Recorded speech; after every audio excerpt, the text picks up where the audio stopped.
Capítulo 33. Mais um dia se iniciou, uma manhã ensolarada, um clima bastante agradável. Bela acordou juntamente com as galinhas, às 5 horas da manhã. Depois de tomar seu banho, fazer sua higiene matinal e se trocar, ela aproveitou que acordara antes de todos, para fazer o café. Preparou o café, sanduíches de presunto com queijo. Depois de comer, percebendo que ainda tinha muito tempo antes do trabalho, foi para o jardim.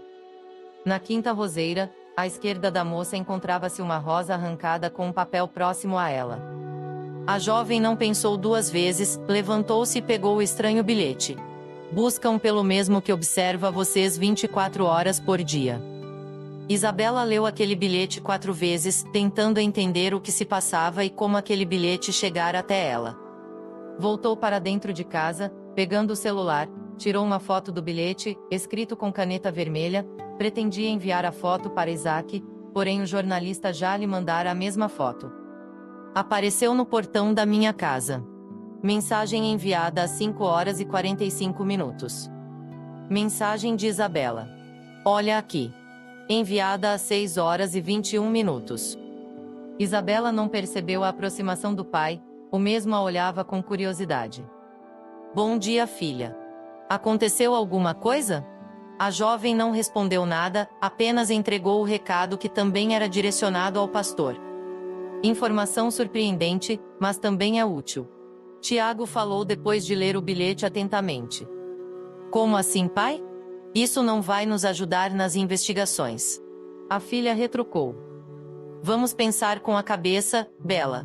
Entregou o papel para a filha, se sentando à direita dela no sofá.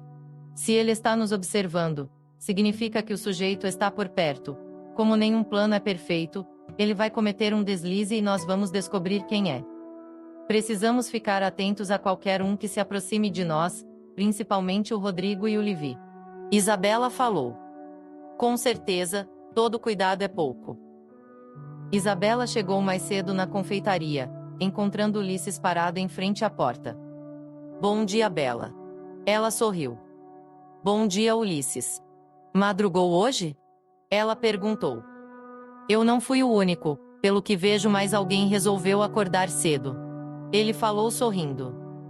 Vou aproveitar para abrir a confeitaria, o Rodrigo ainda não chegou e eu tenho a chave, então vamos unir o útil ao agradável, não é mesmo? Isabela falou tirando a chave da bolsa. Sabe uma coisa que eu acho incrível em você? Ele entrou na confeitaria, acendendo as luzes enquanto ela ligou o ar-condicionado. A capacidade que você tem de trazer mudanças por onde você passa. Não entendi, Ulisses. Ela falou passando o pano em uma das mesas. Você é a primeira mulher que trabalha como confeiteira depois da Débora, pelo que o Rodrigo me contou. O Eric só permitia confeiteiros homens, não queria ter a imagem da Débora nessa cozinha. Você conseguiu fazer o Eric falar com a Rosa depois de 5 anos. Coisa que ninguém conseguiu.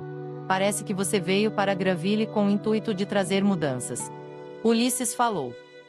Bela se surpreendeu ao ouvir o relato em relação à confeitaria, perguntava a si mesma qual argumento Rodrigo teria usado para convencer Eric a contratá-la como confeiteira. Eric estava de péssimo humor, o olhar assustado de Rodrigo piorava tudo, não estava com paciência para conversar. O que foi? Ele perguntou tentando manter a calma. A comida está na parte de cima do armário, quando a confeitaria fechar, o senhor pode preparar sua comida normalmente. Já resolvi o problema dos funcionários curiosos querendo saber o que tinha na parte de cima do armário da cozinha.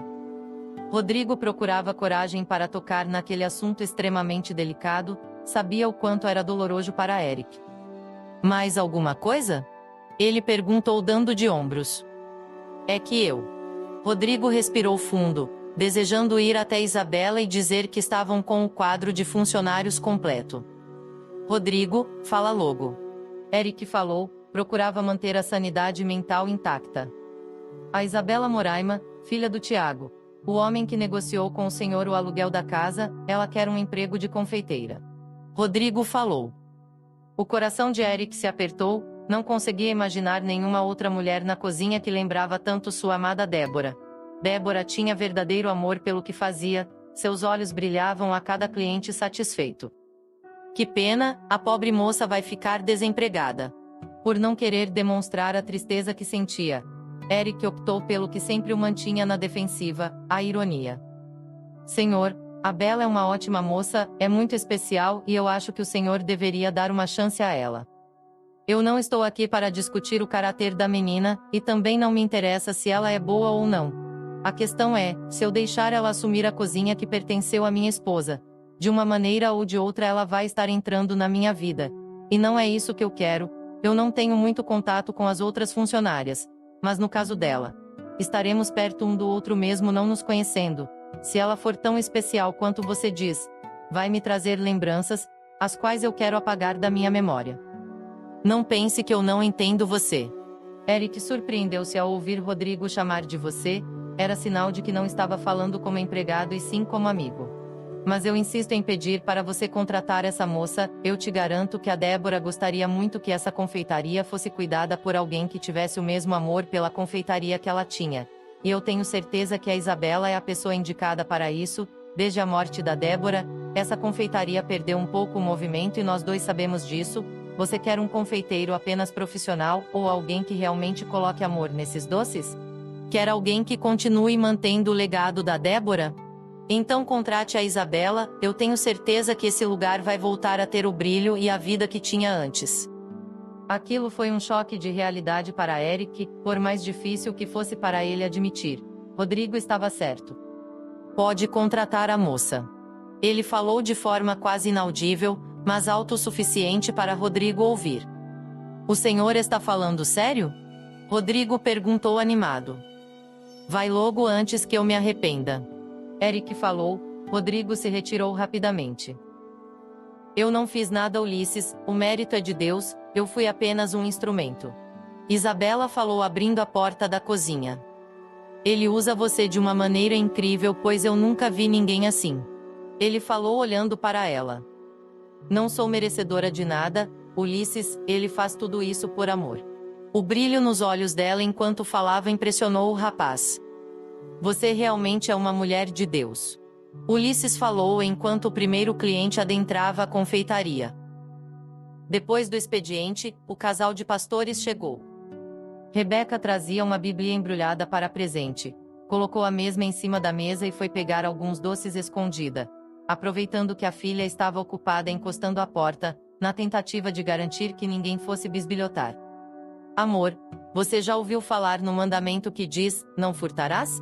O pastor perguntou enquanto a esposa devorava um cupcake de chocolate com granulado em cima. Sim, senhor, pastor. Ela falou com sarcasmo. Me dá um pedacinho? Tiago lançou um olhar suplicante para Rebeca, enquanto a mesma pegava um brownie. Nananina não, querido. Não quero ser semelhante a Eva, que deu o fruto proibido para Adão, como você mesmo acabou de dizer, furto é pecado, e eu não quero que você coma o fruto do pecado de sua esposa pecadora. Afinal de contas você é um homem honrado e eu não quero corromper seu coraçãozinho. A senhora está usando a minha lógica contra mim? O pastor revirou os olhos, Rebeca já estava atacando os brigadeiros. Sim, afinal de contas você como meu pastor deve me dar exemplo. Rebeca falou enquanto Isabela se aproximava, pegando 3 brigadeiros de uma vez só. Pode pegar alguns, pai, é até bom que não estraga. Os doces vendidos durante o dia eram feitos no mesmo dia, o que sobrava era dividido entre os funcionários, que poderiam comê-los no horário de almoço ou até mesmo levar para casa. Depois de atacar a maioria dos brigadeiros que sobraram, Isabela foi até a porta do quarto de Eric. Eric acabara de sair do banho, quando ouviu pessoas conversando do lado de fora do quarto. Mesmo não sabendo onde o filho estava, era função de Rosa lavar as roupas dele, que eram enviadas para a mansão. Eric gostava de saber que suas roupas eram lavadas e passadas pela mãe, se sentia mais pertinho dela. Depois de se vestir, abriu a porta lentamente, encontrando Isabela tentando limpar o rosto com o avental. Uau! Isso é uma formiga no corpo de uma mulher? Ou será que é uma mulher no corpo de uma formiga? Eric falou olhando o rosto da moça, repleto de brigadeiro. Aquele que nunca fez isso que atire a primeira pedra. Ela falou rindo. Como vai, Eric? O pastor falou, se aproximando deles. Eu estou bem, pastor, pelo menos na medida do possível. Eric falou, enquanto os três se aproximaram da mesa onde estava Rebeca. Eric, essa é minha mãe Rebeca. Os dois se entreolharam, a matriarca da família Moraima viu nos olhos dele o mesmo desespero e a mesma tristeza que sentiu ao perder seus filhos. Eu ouvi muito a seu respeito. Ela falou enquanto os três se sentavam na mesa. Suponho que sua primeira impressão não tenha sido a melhor. Ele afirmou. Seria hipócrita se dissesse que não acreditei em nenhum momento nessas fofocas, mas admito, estava equivocada em meu julgamento. Ela sorriu. É isso que eu não consigo entender. Como a senhora, o seu marido, o Isaac e a sua filha acreditam na minha inocência se até eu mesmo tentei usar esses crimes como uma maneira de me defender? Eric indagou. Rebeca olhou no fundo dos olhos dele. Porque nós vemos você, através dos olhos de Deus, e ele sabe que você não é o assassino, Eric. Deus só abre a visão de quem quer ver a verdade e não se baseia em fofocas. O pastor se pronunciou no lugar da esposa. Isso é lindo, mas o que ele pôde querer com um homem que perdeu tudo? Eu estou literalmente em pedaços, e mesmo assim ele continua insistindo. Eric falou. Há muito tempo atrás, uma mulher sofreu um acidente com o marido e os dois filhos, os únicos filhos desse casal.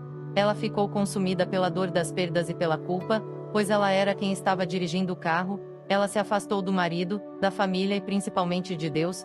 Ela se perguntava constantemente que Deus era aquele que permitiu a morte de dois bebês, que nem tinham começado a viver, até que ele, usando o marido dela, fez com que ela entendesse que Deus fez a vontade dele, foi o melhor para todos. Ela se sentia quebrada, destruída e não podia imaginar o que Deus ainda queria com ela. Sabe qual foi a resposta de Deus? Rebeca perguntou. O quê? Eric expressou sua curiosidade. Eu vou te ressuscitar por dentro, e através da sua ressurreição vou restaurar outras vidas que vão passar por processos como o que você está vivendo agora, e é exatamente isso que ele quer fazer com você. Te dar vida para no futuro você ser usado por ele para dar vida a outras pessoas. Rebeca falou. Eric estava bastante emocionado com aquilo. O que houve com ela? Eric perguntou. Rebeca sorriu. Ela teve outra filha. A dor pela morte dos primeiros não passou, mas Deus cicatrizou a ferida. Há 23 anos ela está vivendo plenamente com o marido e a filha malucos, que por uma coincidência da vida estão investigando um assassinato para ajudar uma certa pessoa que está passando pela mesma coisa que esse casal viveu. Rebeca falou com os olhos brilhando. Eric estava sem palavras, em estado de choque. Isabela sorriu. O pastor, por sua vez, estava emocionado com as lembranças do que viveu. Nota da autora. Meu paizinho amado da misericórdia. Chorei aqui, gente. O que vocês acharam do capítulo? Indicação de hino. Samuel Messias, você não vai parar.